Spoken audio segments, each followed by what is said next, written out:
All righty, welcome to episode number 15 of Bet Parks Presents Stick to Hockey Live. Jason Myrtetus. We have an awesome episode today because we've got a man that's going to be inducted into hockey royalty. I don't think he can believe it still. I think he still thinks that this is some kind of practical joke, and he's played a fucking 1,000 practical jokes on people, including yours truly.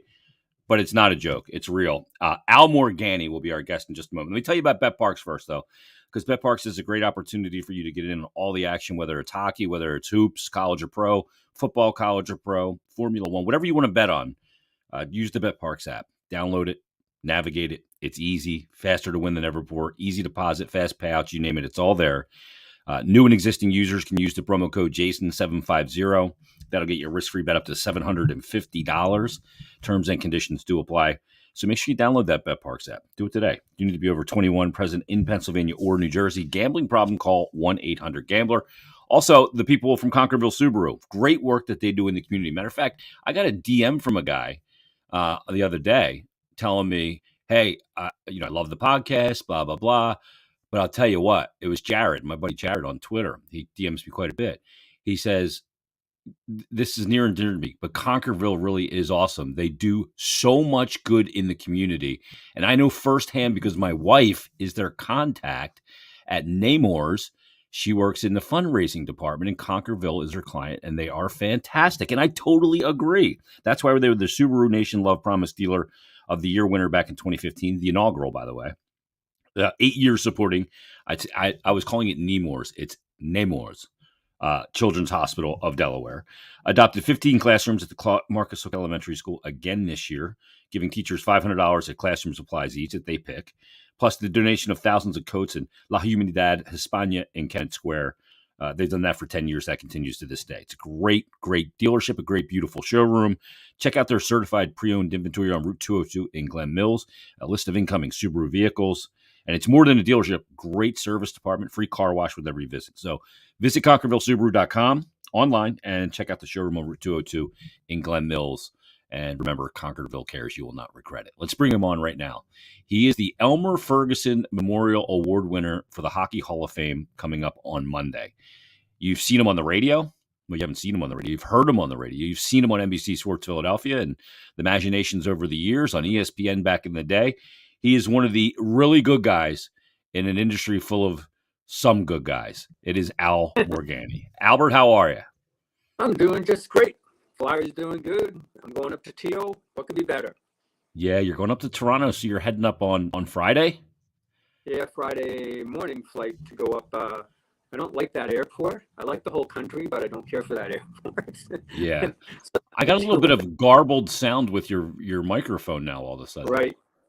Can you? Is there like a loose wire there or something? Maybe. It's not just an iPad, so there is no. I don't know why. I don't know why it's garbled now. I'll tell you what. I'm going to kick you out and then just log right back in. Okay. Okay. So we're gonna kick out because I want people to be able to hear Al's audio good and clear because there's a ton to talk about.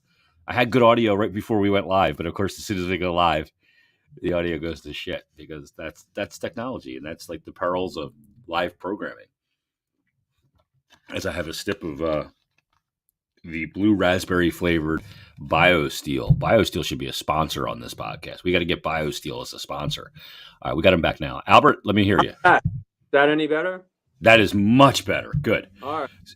So you're going to Toronto. What's kind of on the docket for this weekend? What's Al Morganti got planned, or what does the Hockey Hall of Fame have planned for Al Morganti? Well, there's all kinds of stuff going on. Of course, the players of the show, the Sedin twins. It's a big Vancouver Swedish thing. Alfie's going in Alfredson, and Roberto Luongo, who really I think will end up being the show. There's like a kind of a legends type of a game. I think Eric Lindgren is going to coach one team. And there's just, family stuff going on. A lot of people coming up from Massachusetts coming up. I think I've invited Davey Poulin's going to be there. Keith Jones going to be there. Brian Engblom. And, of course, Billy Clement's going in as a broadcaster. So I sort of feel bad for Billy having to go in with me. So yeah. It's crazy. We've been involved for a long time. Yeah. I mean, you've worked with Billy so many years. Yeah. Al, let me take you back because, I've always felt, as a radio guy, there's two me's. There's the me off the air, then there's the me on the radio. And I've always felt there's twoAls. There's the Al that people hear on the show with Angelo and have heard for many years, and then there's Hockey Al. But I've always felt like Hockey Al was more the authentic, the real deal Al Morganti. When did this game get its hooks into you? Well, I think like most kids growing up, I played on. Actually, it was cold enough. We actually played outdoors in Boston. I was lucky enough to grow up during the Bobby Orr era. So, unlike kids today who want to wear Austin Matthews number or whatever, we wouldn't dare wear number 4. You'd be laughed right off of the lake if you dared to show up with a number 4 to come in like that. And then I kind of played around house leagues, this league, that league, and there were like a million leagues in New England at the time. The Bruins kicked off what the Flyers did here, and I was lucky enough covering high school hockey to become friendly and cover people like Michael Eruzione, Dave Silk, Jackie O'Callahan, Eruzione, guys I've known through my lifetime, basically. Yeah. And kind of grew up with them. Went to Babson, then a couple other places, then went to Boston University and covered that team with Coach Jackie Parker, who was really a big help because Jackie treated the student reporters like professionals, and it really gave an insight into how a team's run, how it's covered. And then then the U.S. Olympic team, and I just got lucky. A lot of my friends played hockey, coached hockey, covered hockey, and it's always been a part of my life. It's from the time, when you're, for me, it was like 12, 13 years old, you got a pair of tacks for Christmas. When supposedly your feet stop growing. So that's when you get the super tax. Yeah. You get the tax. So you get that. And you just play, I don't think enough is made of like just playing in any league you can, not even like right now there's elite leagues and everything, but I found that the house leagues lead to just a huge fan base of people that really get involved with the game and coaches and everything like that. I think that's a real base that I'm worried about because of the cost of hockey to keep things going. So that's how I got involved, and I got to say it's served me well throughout my life, not just professionally, but almost all of my good friends are involved with the sport. I mean, literally everybody I know is involved in some way with the sport, and I've made lifelong friends through it. Yeah, that's the thing that's amazing, Al. I find the same thing. The people that I'm closest with are connected to the game, and I don't know. I think it's because it's like we were raised in the same value system of the way the sport, the things it teaches you. The sport's not perfect, but the things that like my son plays, and I see him getting out of the game, the things that I got out of, from squirt through midget, and I see those things, and like as much as I love the actual game, it's the things that it brought me in other ways that I think are even more valuable. Yeah, it was like, I think a big part of it is your parents or your mom or your dad or both or whomever, grandparents, whomever, you need a ride to the game. You actually talk during that time. It may not be with the buds in or whatever. They actually have some conversation. I know that's a big part of it. The parents have to be so involved. And I've actually, coached kids where I've seen, there's so many divorces so common, but you see both parents there and watching the game. And the other part that's pretty cool is, even as a little kid, if you go, you've got kids. I had a daughter that played through college, but even as a parent, if you watch them play baseball, it's like, oh God, this is going to go on forever. You watch them say soccer, and it's like you don't even know what's going on. But even from the very littlest level, it's a blast to watch them play hockey. Yeah, it's just cool. You go to a Flyers game and they have mics on, people are going crazy. It's just, it really is fun to watch, and I think that bond stays forever. And I'm just so happy that I could have spent an entire life in and around the game, even if it's marginally, peripherally, whatever. I've always felt part of that whole hockey community. You're connected to it. It's amazing. What was Al Morganti the player like? Because you're a laid back guy, Al. Yeah, no, it was. But when the helmet goes on, people change. Yeah, there were incidents, but not. I mean, I wasn't tough or anything. And I think my scouting report was small but slow. So there wasn't much hope that I was gonna go anywhere. But I mean, I had a bit of a temper that got tamed. But I realized real early at BU when I tried to walk on at BU, and at that point, BU was mostly Canadian, save O'Callahan and those guys I mentioned there. And to try to walk on to BU was nuts. And I realized right then and there, like, no, it's not happening. Go work for the newspaper. And Jack Parker was pretty good, like, go do that. But, you know, we had at that school like intramural teams, like because it was in Boston, that were amazing. Literally, like they would have beaten so many, like because local kids that came up. I mean, that was such a high level of play at the colleges at that point. And I loved covering college hockey. I loved it. I covered the East, and I got to really know Herb Brooks really well. I was one of the few guys from the East that he trusted, which is why he was coaching in Minnesota. Yeah, he was at Minnesota, and he, you know, people to this day, the biggest miracle to me, as much as the U.S. beating the Soviets at the time, was the fact that Herb could get those guys from Boston to play with those kids from Minnesota. Because all we thought of the kids from Minnesota was they were these big blonde kids with big teeth, nothing else.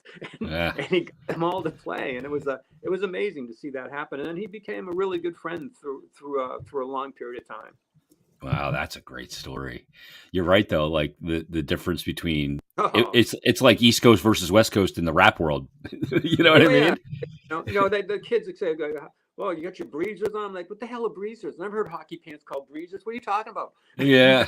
They come in, they got this whole different lingo going on, and of course they got the salad on. All the kids from Minnesota had the great flow even back then, and it was just.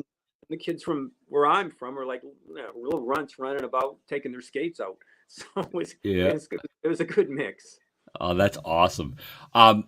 So you get involved early on in covering the game at BU, and you end up here in Philadelphia. You end up on ESPN. Was that the big break for you, ESPN, and that whole thing kind of taken off? It was covering high school hockey in Boston. It was a pretty big deal. Yeah. And then I left to go to cover the Miami Dolphins, which I didn't like. And I was only there a few months, and somebody from Atlanta called if I was interested in covering, believe it or not, I'm old enough, the Flames. And that's Bill Clement was on that team. And I was in Atlanta literally only a couple of months when somebody called from the Philadelphia Inquirer, Gene Roberts, the editor. And I had to have this meeting with him. And, he's big, like the Phillies were huge. So I remember my interview with him. He said, well, basically why should I hire you? The question is, I said, well, here's the deal. When you see Richie Hebner, who was playing for the Phillies, you see a baseball player. When I see Richie Hebner, it's a kid I watched in high school on the ice, a great hockey player. That's how I know Richie Hebner. I don't know anything about his baseball. And it's like, and we just went from there. And that was my break there in Philly with the Inquirer. Then I went to the National Sports Daily, worked for the Hockey News. There was a guy named Vince Doria that was my editor in Boston that kind of brought me along. And then Vince went to ESPN. And when ESPN got the contract, Vince was an editor there or whatever. And he called and said, do you want to be involved in the national hockey coverage? I said, yeah, no worries. I can do that. I've never been on TV in my life. And so Bill Clement's going to be on TV. So I'm with Billy, and he goes, you got a sport coat, going up for an interview. I go, well, I don't need a sport coat. I'm just like a researcher. I'm a reporter. He goes, no. You're on the, you're in the studio. I said, what?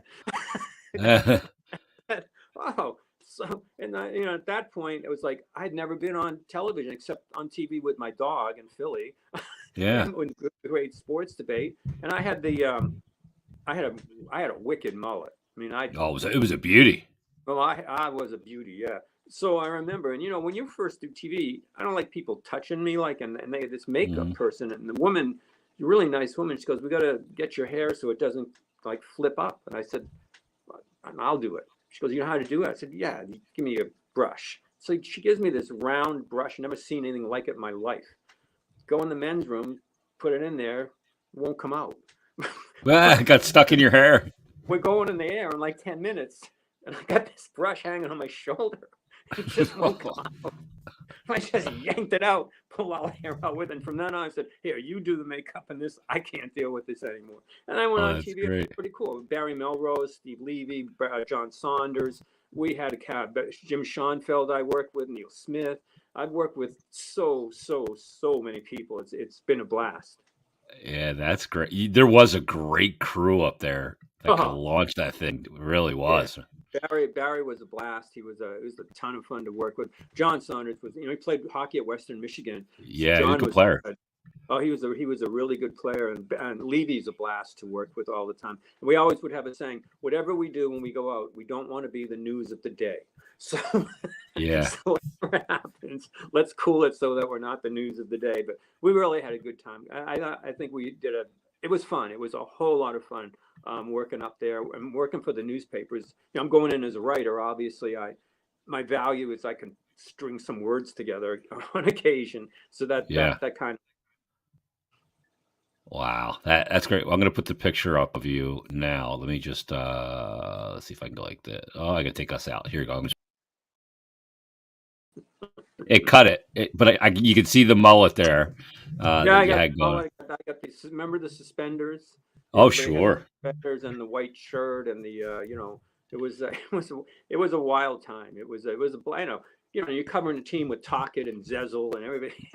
And Brian Yeah. Engblom, who I worked with, Engie had the great hair going on. Of course, Barry was the best, which is why when I read that damn arena in Phoenix was the mullet arena, I'm thinking, oh my God. Jeez, could you imagine? It's the greatest thing. Oh yeah, that's a beauty. There it is. That's just the word. Do you know whose gloves those are? Those are Billy Barber. Is that right? They are Billy Barber's gloves. That's great. And you got the Sherwood 50, the PMPG 5030. The old Sherwood, yeah, and had a CCM custom pattern made pro for a while. So Yeah. Northland had I'm so old Northland. Oh, yeah. Sherbrooke, all that stuff going. Winwell pads, back in the day, man. Yeah. But I remember the Northland helmet, the Stan Mikita helmet. It was the round, Stan like Mikita globe-looking thing. Yeah. And then the egg. Denny Potvin wore one. And then the Goring helmet was classic, and then everybody put the lids on and whatever. But it was it's been and of course in college we wore the whole shield, which I hated. I hate the shields, but I guess so a cage. You're wearing a cage, right? Yeah, I hate those. But that's what even in a men's league, I would wear that because playing with when I moved to Philly, there weren't that many guys playing, right? So you join a men's league, and it's not their fault. They grew up watching the Flyers, so basically they arrived in the rink with everything but their sticks on fire, ready to drop them. To kill you. But it's really good now. And one of the big highlights in my life is seeing guys like D'Angelo, Gaudreau, all the kids from here. There's so many players from around South Jersey, Philly. Mike Richter was one of the first when I was covering it with ESPN. He was at Wisconsin, and then of course the NHL, the Rangers. But to see how many kids now get a sniff of the NHL, but even more than that, I go to Penn State, wherever to play college hockey, and the women's involvement is remarkable. Oh, it's insane. My son plays at an ice line with the junior flyer program there and everything else. And the girls teams, I see them out there, like as I'm walking to our rink for practice, I see them out there working on the power play. And I'm like, geez, man, they run a good power play. Yeah, they're easier to coach too. They tend to listen more. Coaching the game's a whole lot different, but I find that you cover, like I've covered sports 40 something years, and people say, what's the biggest story you've ever covered? The biggest event? Like I've covered Olympics, America's Cups, F1, this, that, the other thing. I've covered everything. So, and I'll say the biggest story in my lifetime is Title IX. Mm-hmm. No question.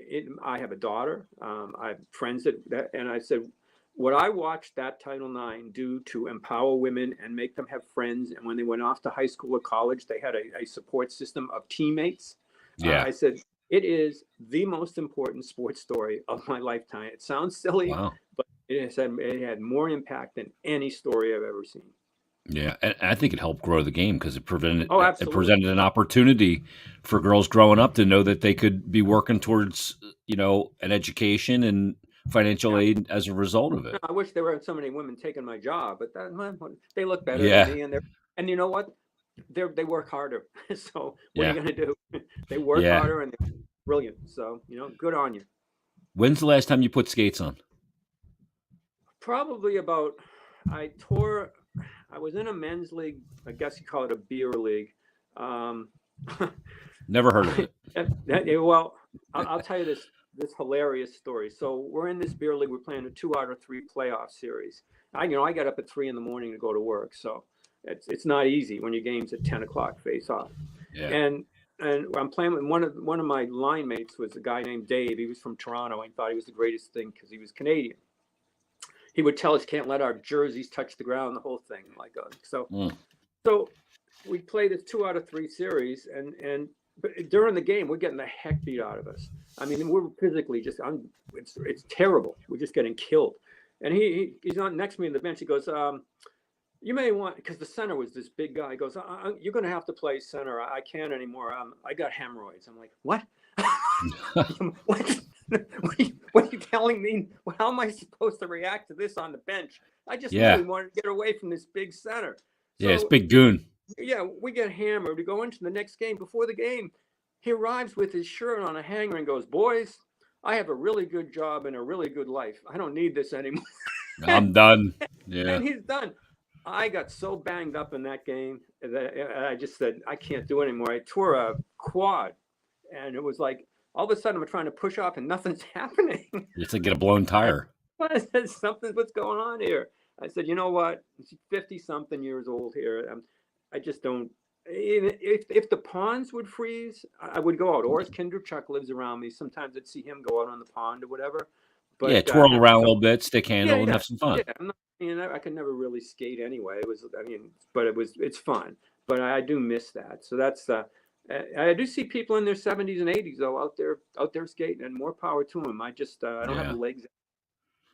Yeah, I wanted to make it to 50 because my hips are so gassed, and I made it to 50, and I played one game after I was 50, and I caught a shot right here on my mask, like right in the mouth area, and it wasn't that hard of a shot, but it caught me fucking square, concussion. I was in La La Land for 9 days. I'm like, I'm done. I'm done now.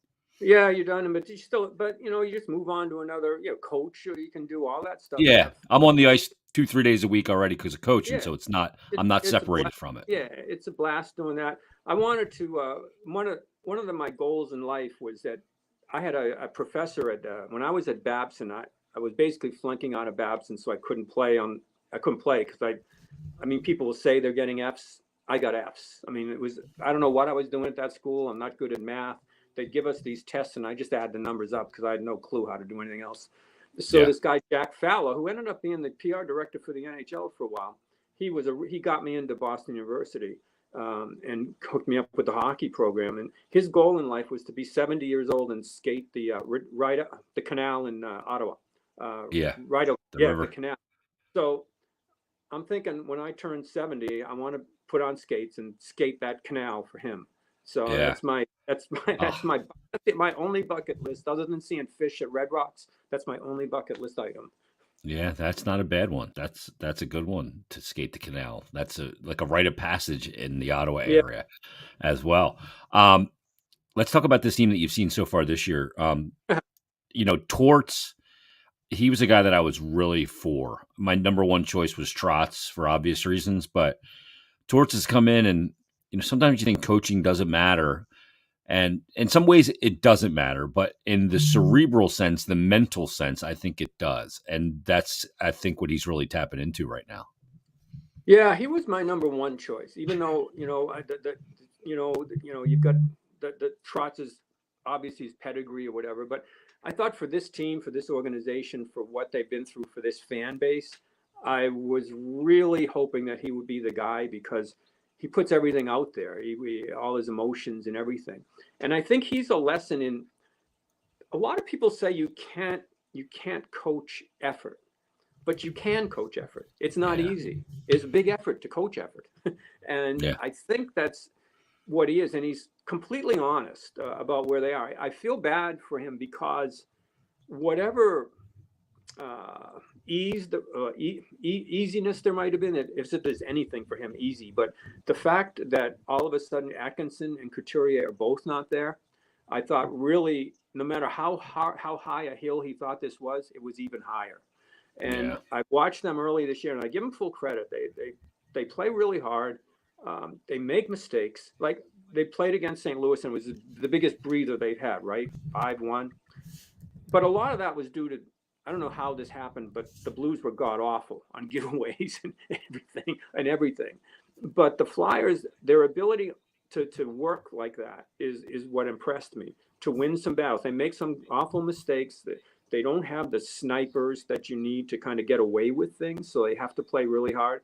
I'm worried, Jason, about how long you can do that. I think it shows up on back-to-back nights. I know old timers say it doesn't matter back-to-back. It does. Yeah. And I think it will show up there. But I think you saw the reverse against St. Louis, where that was a team on back-to-back, and the Flyers' work ethic outworked that other team. I'm just impressed with their effort level, and I still don't think Flyers fans at this early realize how good the goaltending has been. Yeah. I mean, there's these crazy stats. I'm not big on analytics, like goals saved above expected, or whatever that number is. Basically, it's a save and a beauty. Yeah. and that number is remarkable. And they're Number not one in the league. well, and they're not like great snares with the glove. They're in tight where you have to get across, or somebody's dragged a puck across the middle of the ice and gone the other way. And that's those saves that don't look like highlight films, but they are really, really difficult saves. That's what I've been most impressed with. Their goaltending has been outstanding. And I don't know. I mean, no matter how good you are, I don't know how you can maintain throughout. Maybe it can. I'm hoping that somehow they can maintain this, but it's a huge ask to have this many RPMs going on your engine every single night. Yeah, I mean, you're looking at. I mean, he's like a 950 save percentage right now. It's not sustainable. But you're right. Like his efficiency and movement, and the way he's got such efficiency, no wasted movements, and just so fluid. And he makes a lot of times those saves that you're talking about, Al, where it's like the guy flinging all over the place. That's a self-inflicted wound for a goalie because he overplayed the prior situation. Like Fleury's one of those guys who took a lot of ice. Therefore, he had to travel further on plays, so he had to flail more. It looks more spectacular, but Hart's just so efficient in movement that a lot of times, a lot of shots hit him in the logo because he's in the right spot because he read the play right and he moved there improperly. Right, and their defense is better in front of him, but I got to say it's not perfect. Not at all. I mean, D'Angelo's been a great find, but he's made some defensive errors. Ristolainen, man, Ristolainen has been a mess, and you have to live with it because of his contract and his physicality. And he'll come around because he's towards kind of a player, and I think he's coachable. Shaw will get him, bring him in. Shaw's going to have to. I think that's what they were upset with him going outside of the box, so to speak, to make playing outside thoughts. Yeah, and you can't do that with this team right now. You just can't. So I mean, I've been impressed with what I've seen so far. I like Cates a lot. I think Frost. I'm worried about him. I don't know if he's got the wheels to get to spots, and I think if he would watch Cates where his stick is all the time, because Frost's stick is always. It's always in the air. Cates is always on the ice. Right, it is. And Frost at practice, you can see when there's no opposition, so to speak, just running a drill with it. It's unbelievable. Skills are right there. It's right there. But I think he's wasted, and he doesn't have the wheels to waste that 1 second at times to play. But I mean, and I think Bellows was taking a flyer. I don't know that he's got the wheels either. See, I mean, it's an opportunity for these guys certainly. But I mean I think they were a wing and a prayer, and that would have been a big prayer answered. Frost was an absolute prayer answered if he worked out. And he could still. I mean, guys come along at different times, but I'm not sure about Bellows either if he can get there in time to do it. So skating's an issue. Yeah, and that is hard to improve. It can't. I'm not saying it can't be, but that's a real difficult thing as you get older to improve that. I've seen guys improve it. Yeah, like Mark Stone was a guy who came in and was not a good skater, but turned into Yeah, a really good winger. yeah. So you never know. But right now, I mean, it's just a it's just a lot of work. I mean, I used to call guys like that washing machines. They were doing a whole lot, but not moving a whole lot. Yeah, But you can't have too many. You can't have a laundromat. You're gonna have to yeah, get some skill. Maybe come from the defense. yeah. D'Angelo's provided more than I think anybody could have hoped for in terms of just keeping the puck in the zone, getting it there, moving it around. He's an exciting player to watch. Emotional too, isn't he? Like, Oh yeah, I said this on Flyers Daily, Al, or maybe it was the post game show after the Blues game. Uh, he is a player that most recently, like I've watched Tony play. You know when he played with the Rangers, obviously, and then last year in Carolina alongside Jacob Slavin most of the year. And he's a player I had a perception of, but now that I'm seeing him every day up close, he's a lot different than I thought he was. I had a perception of him that was a little bit off. I mean, yeah, defends really well with a stick. You know, there's positional things, and he's always yeah. going to be more offensive and not a great, gap defender and along the walls. But I feel like I misunderstood his game more than anybody that's come here in a long time. Yeah, you probably misunderstood it like a lot of people because you were thinking about the team before Carolina. I think Yeah, he learned a lot playing there. That's a good system to play in. under Rod. Carolina is a very good Yeah, system to play in. Now, Carolina's problem is their strength. They they play in the same thing all the time. Their pace, how they play, what they do. In the regular season, that's fine. In the playoffs, when you're playing in a series, you have to change some things because the other team sees you so often.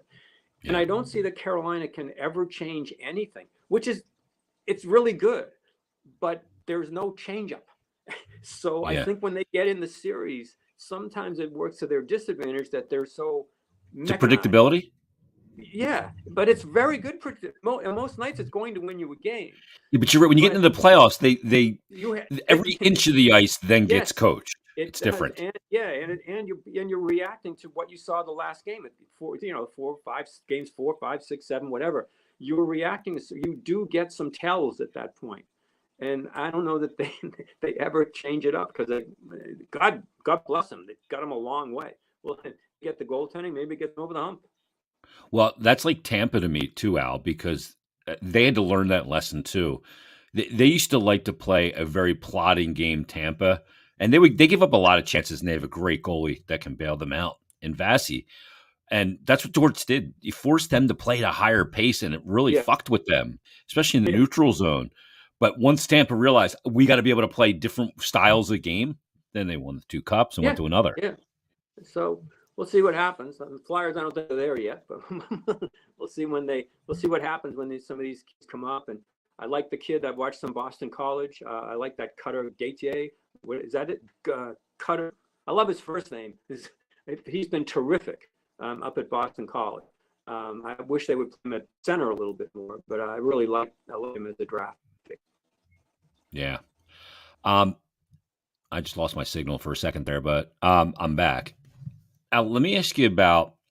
We'll wrap up on this because you've covered so much hockey from BU to the Miracle on Ice and all that great stuff. But I guess it was 37 years ago tonight was the day that Pele Lindbergh had the accident.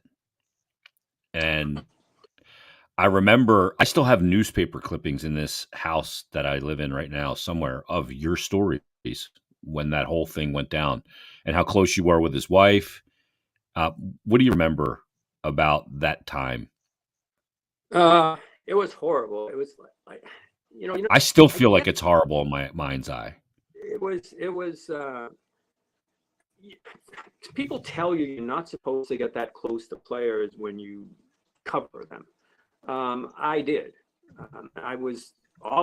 I thought I could be objective, but if I like somebody, I like somebody. They're nice people. Pele and I were very, very close, very good friends with his fiance at the time. And he was supposed to be at my wedding. Ironically, he couldn't go because the day that car was arriving in Baltimore, being shipped. That's how much of that car. I stopped driving with him because I just couldn't. It was fast for me. And I know it's the drinking, and it was disgraceful. I mean, especially in Sweden, that had any alcohol at all. But we warned him time and again, like, Kelly, you just can't drive fast. You just can't. And he just loved it. When that happened, I was, I think, the third person at the hospital over in Jersey. I first went to Cooper, and there were other people there, and they sent me to, I think it was Kennedy. And because I was so tight with he and his fiance, I was one of the few people in the room. They wheeled him past, and I remember the doctor telling his fiance, like, he's got this injury, that injury, shoulder, arm, and this was the bone surgeon. And she's looking at me, and like, there's kind of a translation thing. And she goes, well, can he get over these things to play hockey again? And he looked at me and goes, she doesn't know. Because the brain dead situation. Yeah. And like, no. So we then, Davey Poulin was there, and we everything was explained, and it was the most horrifying. When you're in your 20s, it's probably the first time most of us deal with somebody who dies. And when you're with a team, it was like, is this real? Is this honestly going to happen? And then it was the first time that many of us in our 20s with that whole team realized that it's going to sound stupid, but when you die, you stay dead. Yeah, because you're not coming back. Well, yeah, I mean, it's like, well, you're athletes, and like, is this a dream, basically? Like, the reality doesn't hit you at first, because it's like all the stuff that goes on, like funerals. We're going to go to Sweden and do this and do that. It's like, oh my God, I've never gotten over it. And to this day, I mean, like, I'm going to go in the Hall of Fame, and I'm going to mention the fact that the Sedin twins are there and Alfredsson's there. I feel is fitting, and Borja Salming's going to be there dealing with ALS now, because it was such an impactful moment in my life to have that happen. And it also made me cover teams as people. I don't like when players are covered as statistics or as cartoons. I think they should be covered as people. And I'm not saying to be soft on a player, but I think the better stories are what makes somebody tick, how you got here, maybe why you screwed up, but the people. Like, I find the power of the sport is the people in the sport. So that was a big part of it, because when you know somebody that well, and that happens, and you see what happens to the team, and you see the relationships that teammates have in that situation, and none of us have gotten over it. And it was at once the most horrifying, but also the most binding moment I think I've ever experienced in sports. Yeah, and to this day, with a lot of those guys, for you, how difficult, Al, was it to serve the dual purpose, or really multiple purpose, of being there for his fiance, losing your friend, and also covering it? I told him, I said, when I'm here, I'm a friend. When I go to write a story, I'll write the story, but nothing that's said here or whatever will I use. Violate. And I guess you could say that's not professional, but you're human first. Yeah. You're human first. And I thought I did a fair. I mean, how can you're covering an athlete who died? I mean, there's nothing. There's no scoop. There's no ridiculous, journalism thing there. It's a human story on what's gone on. And the hard part of it for me was just writing, just seeing it happen, just seeing the words that you're writing, seeing the words, and and going over to Sweden and having the funeral and all of that stuff, and the people over there, what he meant to them. It really made you grow up really fast. And I think for all of us, it was like, well, you're drinking, driving, speed, all just you're not guaranteed anything. It was like I still think of him a lot. I mean, it's the only jersey I have. The one he gave me. It's the only jersey that I have is that jersey, and it's the only memorabilia really that I have from the Flyers is the tickets from the next game when he was on the ticket. The ticket Darren stub. Jensen played that game, if I recall. Yeah, somebody I think Froze got hurt. Yeah, So yeah, it was against Edmonton. It was against, yeah, it was against Edmonton. It's like, how do you recover from anything like that? But guys recovered, and it became part of the lore of the team. And I guess you can say, he'll never die, so to speak. But no, it was a tragedy of a guy who I thought was just going to be a great goaltender, but better for me, just a really cool person to just talk to. Yeah, I can only imagine what it must have been like to cover for you. I mean, I was 13 at the time, and it's my first foray into loss in life. Yeah. I remember crying like a baby. My mom, I was just because I was infatuated with the goal. Like Bernie was a little bit before me, a little bit. Yeah. But Pelly, he was small, but so lightning quick. And the tribute to Bernie with the mask and the way he attacked the position. And, I still remember the knee roll Coopers. He was a special one. I mean, I've seen all kinds of goalies. He was a special one. People always ask me, I don't like goaltenders are separate. Even Tortorella will tell you. I don't answer goaltender quite. Just stop the puck. But I mean, for most people, when you get old enough, people ask you who's the best you've ever seen. And the best I've ever seen was Dominic Hasek, and then Patrick Waugh was terrific, and I mean they're all great. But for that period of time, it was just stupid to see. I don't even know what style it was.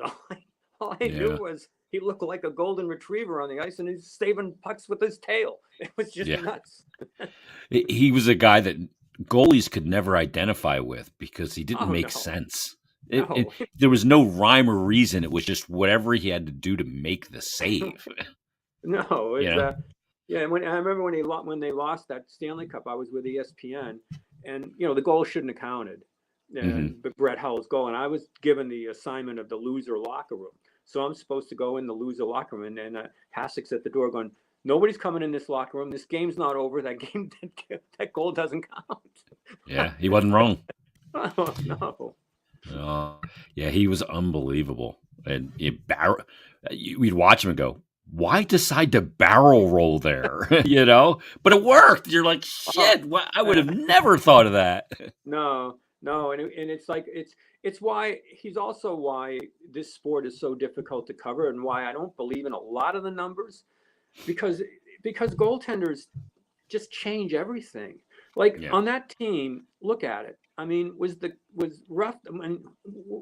coach that good? Was the general manager really that good? Was Michael Pekka that good a defensive? How do you know? Yeah. How do you know? You just trot Hasek out there, chalk out 39, you're good.